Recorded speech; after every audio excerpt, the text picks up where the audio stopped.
La hora de Maquiavelo.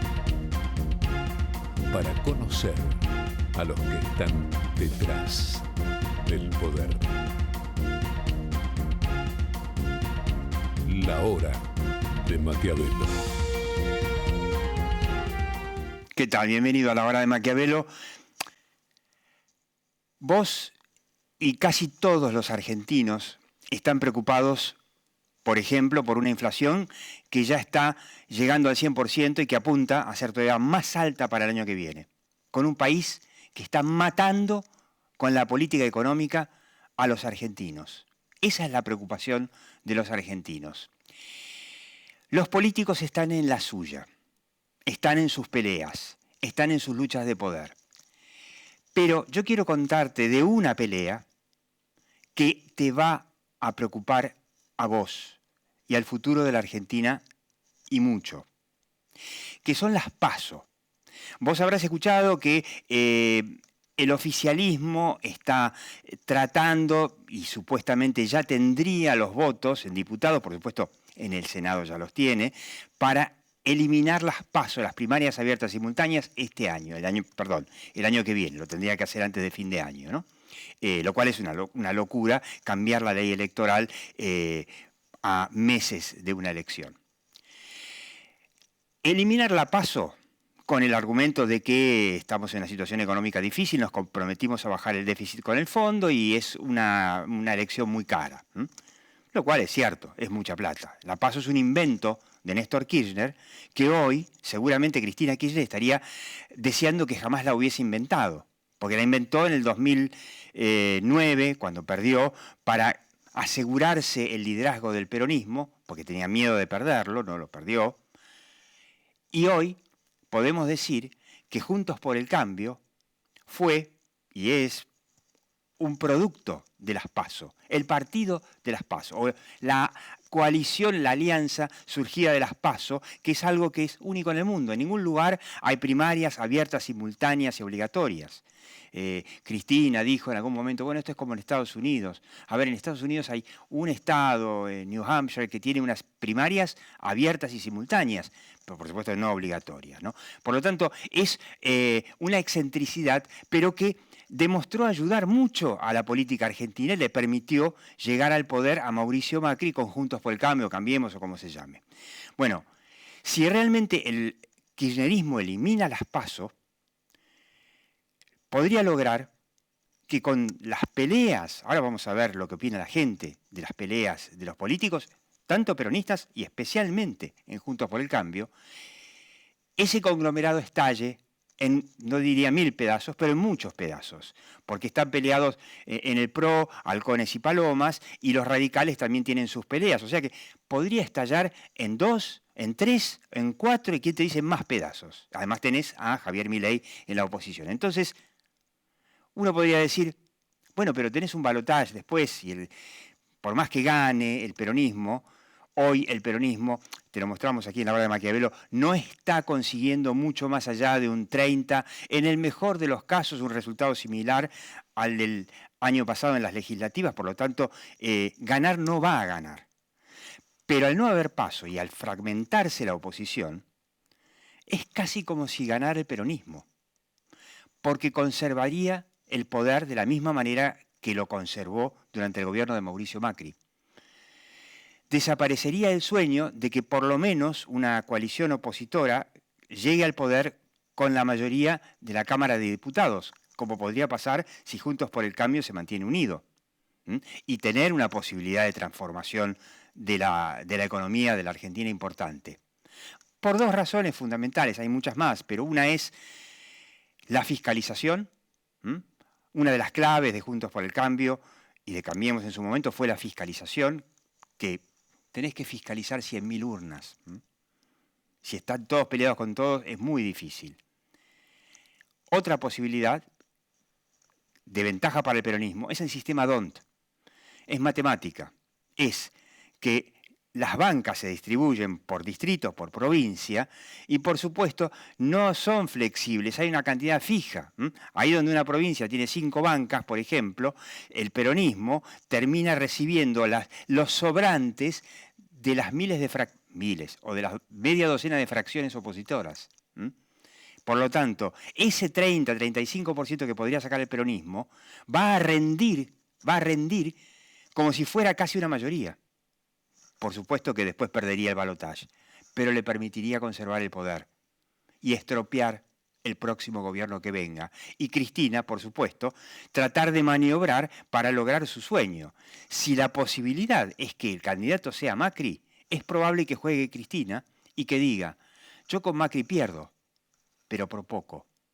Con otro, con cualquiera, podría perder por una diferencia muy grande, 60-40, que es la que hizo bajarse de la elección a Carlos Menem en el 2003 y lo dejó al perdedor, que era Néstor Kirchner, porque sabía que iba a recibir una paliza y finalmente igual prácticamente desapareció de la política, ¿no? Pero bueno, por eso el debate de las PASO no preocupa a la gente, pero es un debate central para el futuro de la Argentina. Lamentablemente, Macri no pudo, por ejemplo, innovar con la boleta única papel, se empecinó en su momento en el voto electrónico, que era muy endeble, y el peronismo se lo dio vuelta.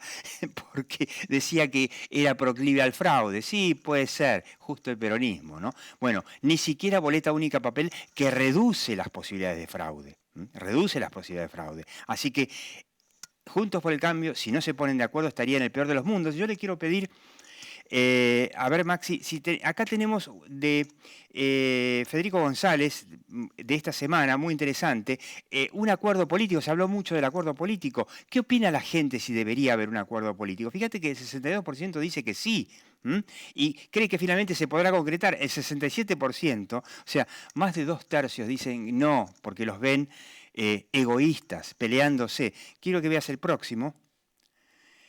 Acá tenés, si hay un llamado, si deberían hacer primero una autocrítica de que la grieta que generaron es perniciosa para la Argentina. 55% que sí.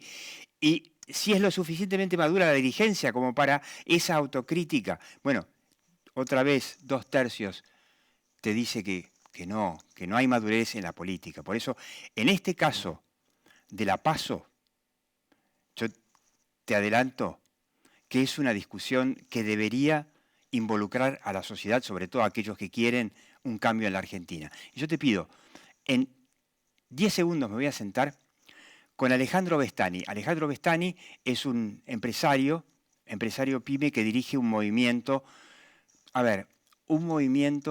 para hacer crecer la solución que tendría la política para la Argentina y para el desastre económico argentino. Y no lo escuchan. Escúchalo vos.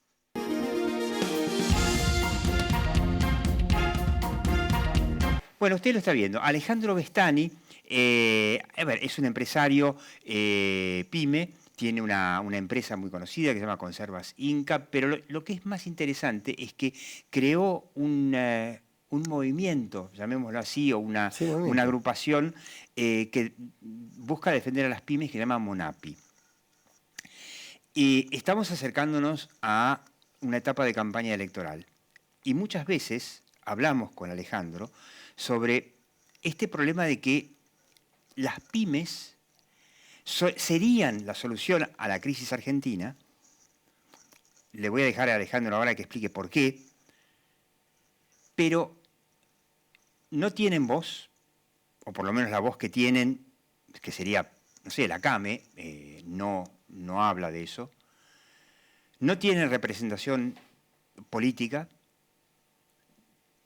y parecería como que a las grandes empresas no les interesa demasiado favorecer a las pymes, por ejemplo, con una ley que permita un montón de cosas que hoy no permiten, y no se están dando cuenta que sería la solución, no solamente para las pymes, sino para toda la economía argentina y, por supuesto, también para las grandes empresas, para la política, para los sindicatos. Estamos al borde de una elección. ¿Cómo lo ves? Para ordenar un poco la respuesta mía en función a todo lo que dijiste, definitivamente es el universo pyme el que puede traer las respuestas que a Argentina le faltan. La falta de riqueza y la falta de empleo. El universo PYME es el que genera aproximadamente el 70% del empleo nacional. ¿Del empleo total nacional o solo del empleo privado? No, del empleo privado es casi el 80%. El 70% del empleo total nacional, incluyendo el empleo público, que es de por sí elevado. Que es el único que creció en los últimos años, ¿no? Si aumenta el empleo en las pymes, automáticamente el empleo aumenta en todo el país. Exactamente, porque el universo PYME está atomizado, tiene ocupación territorial total en la Argentina, está hasta en el último pueblo, ¿no? Esto es muy importante, porque es un despliegue de empleo en todos lados, sin mejorar las condiciones para que eso se dé. Y después te decía la riqueza, porque las pymes no solamente generan el 42% del Producto Bruto, que dentro de lo que es el Producto Bruto privado es el 75%, sino que eso es una fórmula histórica que se hace en la distribución del PBI, donde participa el Estado, que en realidad la gran parte de la participación del Estado es redistribución de impuestos. Si vos ponderás el PBI por generación genuina de riqueza, el Estado es un 10-15%, con lo cual las pymes son de vuelta el 65% de la generación de riqueza. Entonces, la respuesta al planteo que vos hacías... No es un invento argentino, es en todo el mundo. Así. Exactamente, no, en otros lugares es más alto. La respuesta a lo que vos decías es por esa razón que el universo PYME, no es por una cuestión de ideología, es por esa razón, es efectivamente por la estadística que las pymes resuelven el problema de riqueza y de empleo. Si hay alguien para resolverlo, son las pymes. Ese es el punto. Ahora, entonces, ¿qué pasa? Nosotros, vos decís, estamos acercándonos a un periodo electoral. Lo entendemos, lo sabemos, estamos hablando con todo el espectro político, con todos, y es notable, porque no hay objeciones respecto de las pymes. Pero te ¿entendés? escuchan, marche preso. Por eso, ahí voy. Entonces, hablamos con todo el espectro, de punta a punta. Te puedo decir que yo estuve personalmente sentado desde Grabois, con Pérsico, con toda la gente del Frente de Todos, con el Vidal Lacunza Lapina, con hasta Milei. Y todos están de acuerdo en el tema PYME. Ajá. No hay objeciones. Esto es lo que yo digo. Todos están de acuerdo en qué habría que hacer. Por eso, todos están de acuerdo que hay que cambiar las condiciones. Por ejemplo, tocando algunas condiciones, como ya lo hemos planteado en otros programas tuyos, pero básicamente aumentar un poquito el financiamiento, retocar gradualmente los impuestos. Pero el financiamiento en un país en donde toda la plata se la lleva el Estado y con una altísima inflación... Bueno, vos pensás que hoy, justamente a raíz de que la plata se la lleva el Estado, la tasa está en el 77%, la tasa oficial. Imagínate que al universo PYME le llega por lo menos al 95% vía la venta de cheques, ¿no? Entonces... es tremendo, es inviable. Salvo la asignación directa de los créditos, que es el 2% del PBI. Nada, absolutamente nada. Yo te decía la vez pasada que de cada peso que factura el universo PYME, hoy, que ha crecido, en este gobierno ha crecido el financiamiento de las pymes, se financia el 6 centavos Ahora, por peso. Antes eran 4. Una confesión. Pero entonces, te está diciendo, si no hay objeción de todo el espectro político a que aumentar un poco el financiamiento, bajar gradualmente la carga tributaria y modificar el sistema contractual también gradualmente, están todos de acuerdo con esto. Y que ahí está la solución. Te voy a hacer una confesión. Indirectamente, de alguna forma, yo soy un, entre comillas, por supuesto, en chiste, empresario mini pyme, emprendedor, si se quiere. No espero crédito de nadie en Argentina, pero si a mí me cambian las leyes laborales para que pueda contratar, las pymes necesitan más gente proporcionalmente que las grandes empresas, yo podría contratar a 2, 3, 4 personas. Bueno, y así como yo, hay cientos de miles más. Ese es el análisis que hemos hecho. Nosotros hemos hecho a raíz de todas estas propuestas que yo te vengo mencionando, las hemos convertido en un proyecto de ley. Contratamos un estudio, nos juntamos los empresarios, porque ya la verdad que de los políticos, no de la política, no estamos hablando del sistema de gobierno. No esperas mucho. De los políticos ya no espero mucho, no espero el conocimiento de esta realidad profunda. Entonces, nos juntamos con los empresarios, determinamos los 3 problemas básicos: financiamiento, presión tributaria y régimen contractual, problema del despido. Régimen laboral. Sí. Industria del juicio.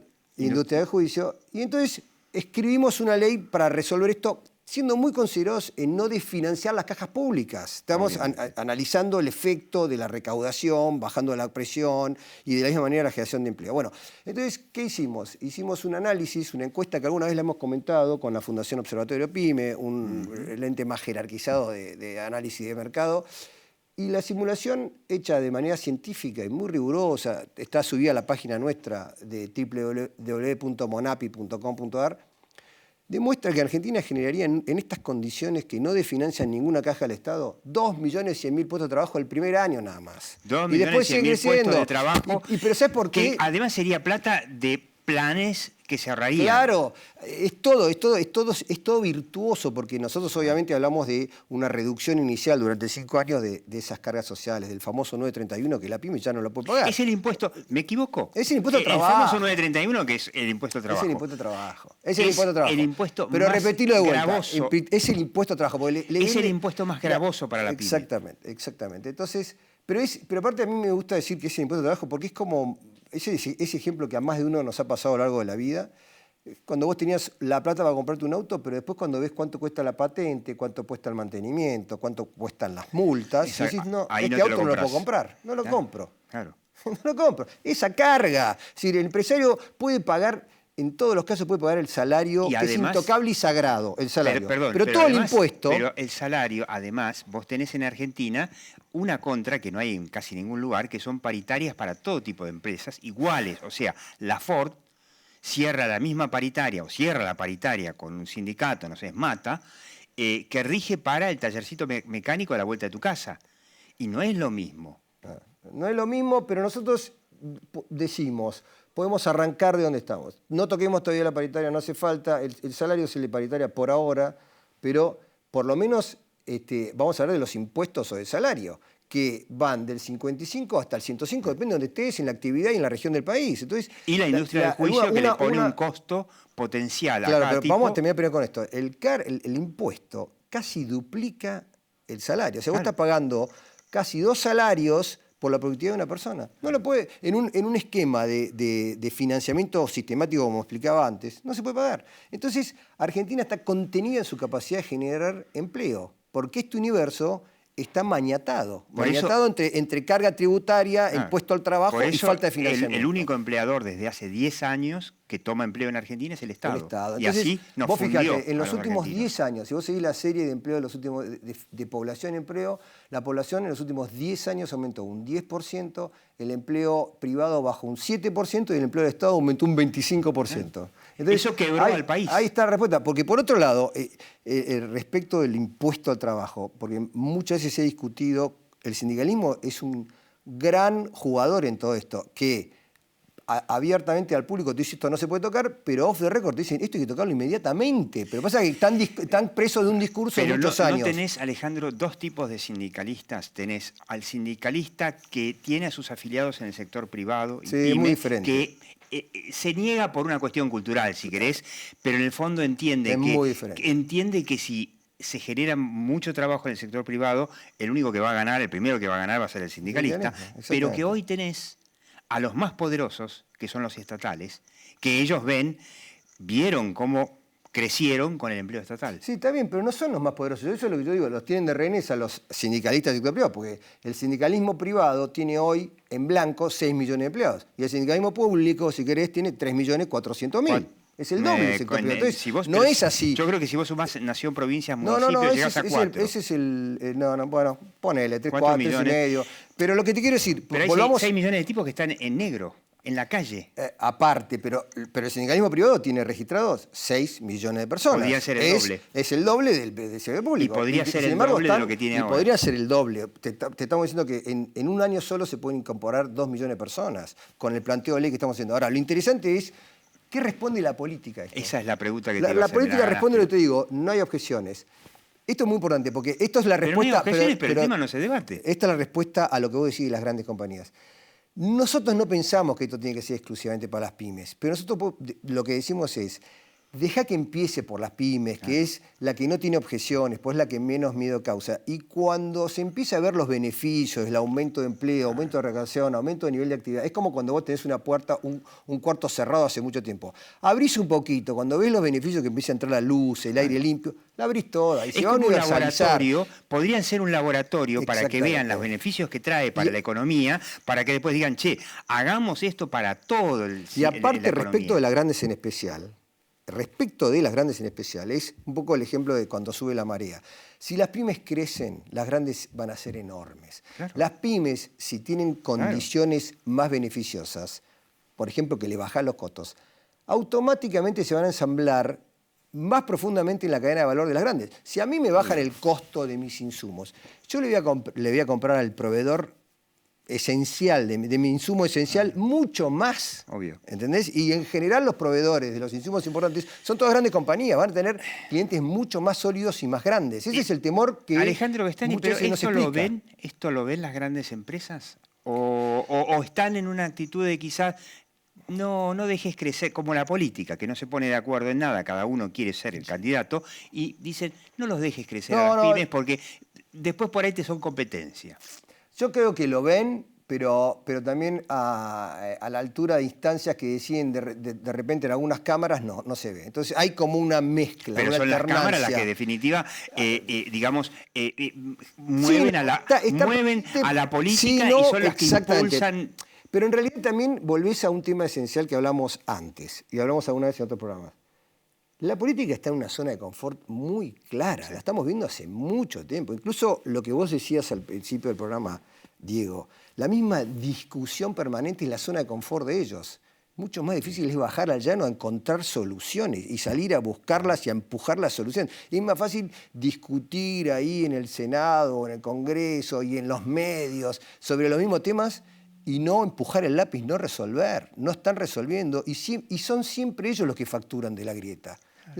Entonces ahí hay otro punto importante que se suma a esta mirada de las grandes que es obvio cuando vos hablás con los más encumbrados de las grandes compañías, entienden los beneficios de una ley PYME.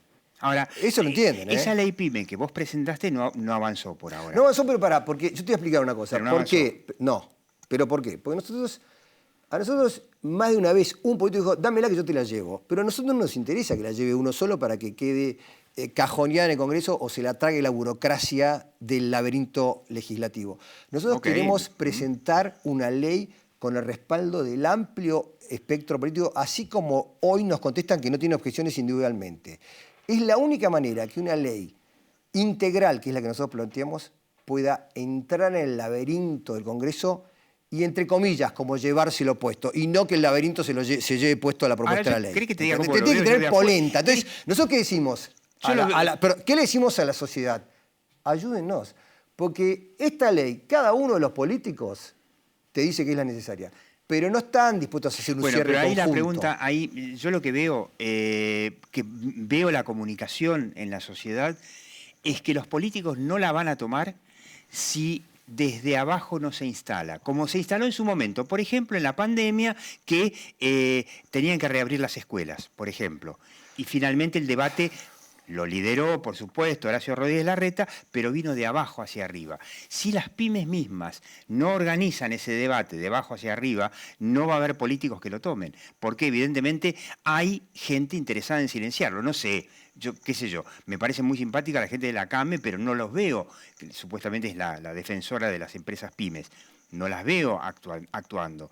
Y me parece que un Monapi de Alejandro Bestani necesitaría más apoyo. Yo te digo, yo creo que en todas las cámaras hay gente buenísima y después está todo los problemas de la Argentina de hoy, las corrientes, como en todos lados. Pero vos tenés casos como Monapi, pero sobre todo, ¿sabés lo que hay? Un interés de muchísimas asociaciones rurales, regionales, provinciales, de distintas ciudades que nos llaman para escuchar la ley. Estamos yendo al interior del país a cámaras de comercio e industria de pueblos chicos o ciudades medianas y todos ya leyeron la ley. O sea, hay un interés. Ese trabajo de base lo generamos nosotros y muchos otros que están hablando de la necesidad de que este universo PYME tenga otras condiciones porque tiene la respuesta para Argentina. Argentina está hace 4/5 décadas embarrada en el mismo lugar y en una decadencia y un desánimo ojalá estuviéramos permanente. en el mismo lugar. La decadencia es peor. Digo, embarrada por decir, pero obviamente la pobreza vos pensás que en promediando en los 70 teníamos 3% de pobreza, hoy estamos en el 43%. Además entonces, se me ocurre a mí, ¿cuántas pymes tenemos en la Argentina? Pero lo que te quiero decir es... Para terminar, ¿cuántas pymes tenemos hoy? Hoy históricamente eran 60.000, hoy se estima que hay unas 540.000, más o menos. Lo que te puedo decir es que hay 14 pymes cada 1.000 habitantes en Argentina, cuando poquísimo. Hay 58 cada 1.000 en Chile, por ejemplo. Entonces, Argentina está lejos de donde puede estar. Tiene un potencial enorme y tiene la salida. Es decir, yo lo que quería terminar de decir es, a estas 4 décadas de desaliento, de desánimo, de decadencia, de incremento de la pobreza, hay una respuesta concreta y rápida, que es retocarle las condiciones a este universo pyme, que son las empresas más chicas, que te pueden dar la riqueza que le falta al país, el empleo que le falta al país, sin desfinanciar al Estado. Porque esto es muy importante. Nosotros estamos de acuerdo con detonar el Estado. Los dólares están. Por supuesto, esa última... La gente los tiene. Esa última variable es lo que hemos analizado. Vos sabés que en el análisis que hicimos con FOP, que surgen los 2 millones de puestos de empleo, se hace en base a lo que llamamos el SPR, el stock de proyectos reprimidos, que es los proyectos que tienen las pymes que van a ser financiados con los dólares del primo o el hermano del vecino. Terminamos mi visión. Esto no lo van a tomar los políticos, lo tiene que tomar la sociedad para liderar a los políticos. Alejandro Bestani, suerte con eso. Sería la suerte del país. Chau, hasta la próxima hora de Maquiavelo. Aquí, por Metro y por YouTube.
En Laboratorios Bagó trabajamos para cuidar tu salud y la de tu familia, acompañándote en cada momento de tu vida. Tu confianza es nuestro mayor logro. Laboratorios Bagó, ética al servicio de la salud. Banca Empresas Macro te acerca a iCheck, la mejor solución digital para operar estés donde estés. Vas a poder emitir, endosar, descontar, custodiar y mucho más, porque entendemos tu negocio. Somos tu banco. Macro, cerca, siempre.